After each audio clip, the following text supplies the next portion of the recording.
Have you ever wondered what games you should keep or you should lose? Find out here at Purge Reviews.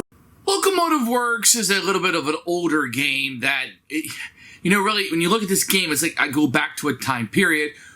Games used to look like this, where they were really dull looking. They had to have a train theme, even though trains didn't really fit onto it, or that trading in the Mediterranean.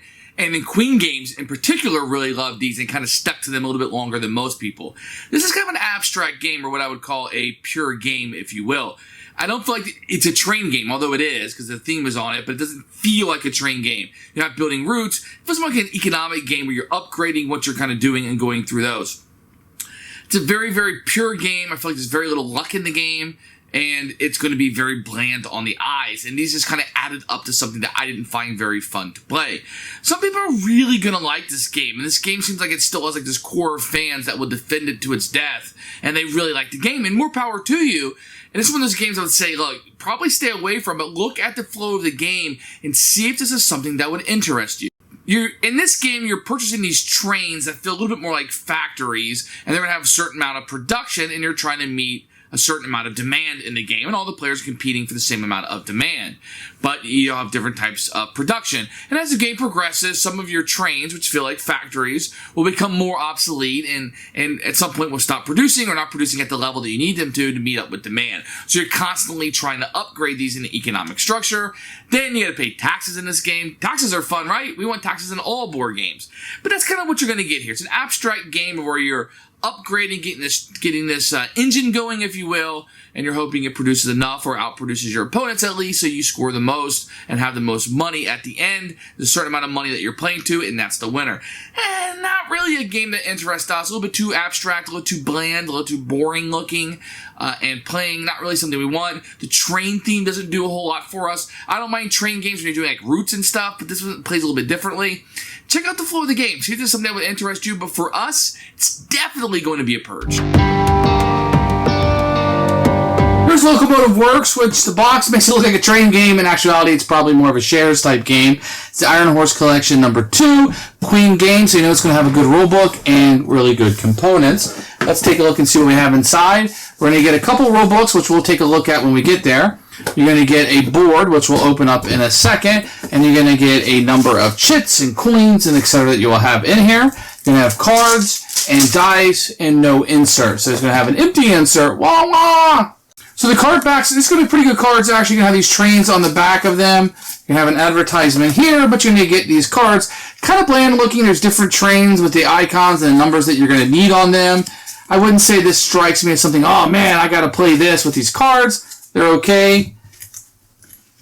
The chits are fine. These are pretty thick. I like these, but they're kind of bland. You're going to be using 1s and 2s. I wouldn't say this is the most beautiful game in the world, although some people are really going to like the simplistic look and the colors for this game.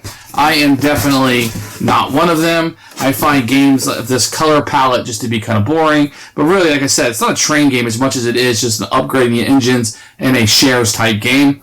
But this is the board. If this sounds exciting for you, then you're already on the right path. You're going to get a rule book in German and in English. We'll take a look at here. You're going to have pictures of all the components, which is fantastic. And then as usual, Queen, you're going to have different colorization, examples that will be utilized. I always like Queen rulebooks a lot. I kind of wish they were the standard rules and examples right here. These examples always correspond to the rule that it's talking about. Love it, love it, love it. Very easy to understand. Plenty of pictures, lots and lots of examples that you'll have here. And at the end of the game and how you score. Fantastic rulebook. I love Queen rulebooks. These are the gold standard to me.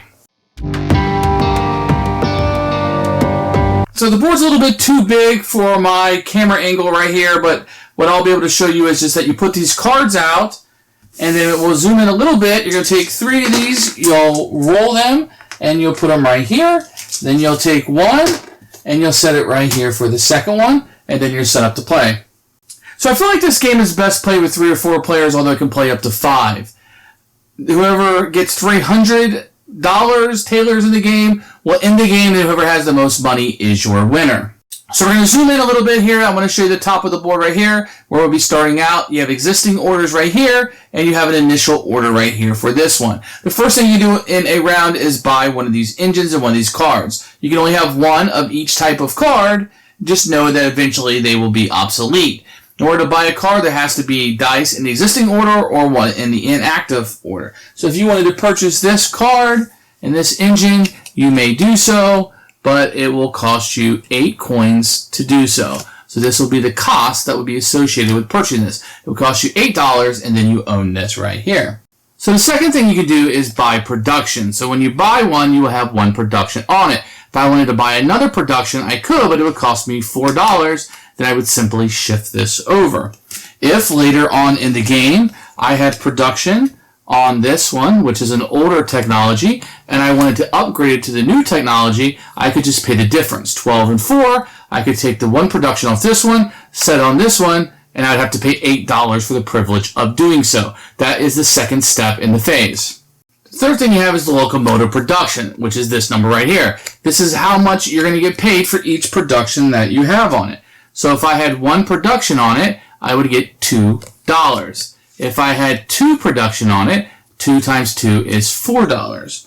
But this is where it gets a little bit tricky, and the dice come into play. So let's say I had this green one, and let's say I had 4 production on this for whatever reason.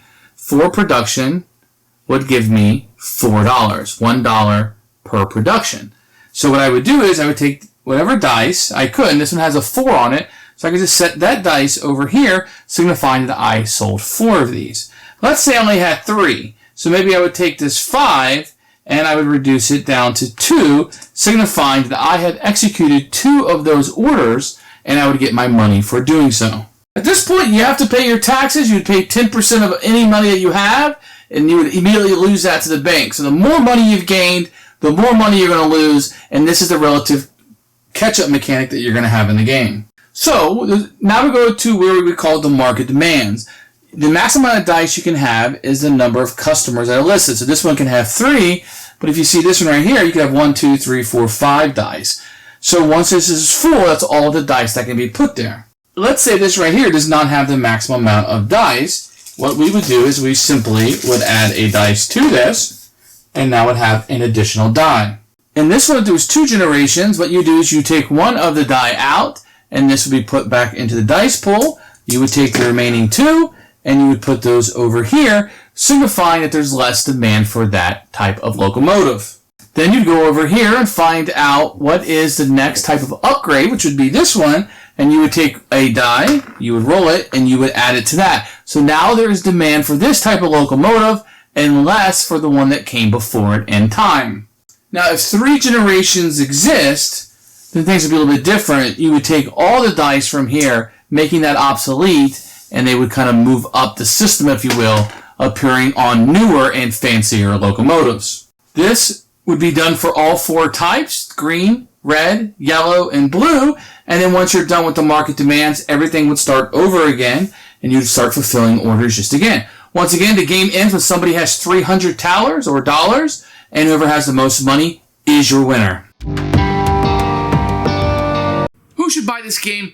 Abstract fans, people that like the train game, because they're going to force this one upon you. A little bit more of an engine building, resource management. This is one of those ones I'm going to tell you, I'm not going to really recommend to too many people. Take a look at this and see if you like it. Because the people who like it, really like it. Everybody else, I think it might have a miss for. For me, it's going to be a Purge.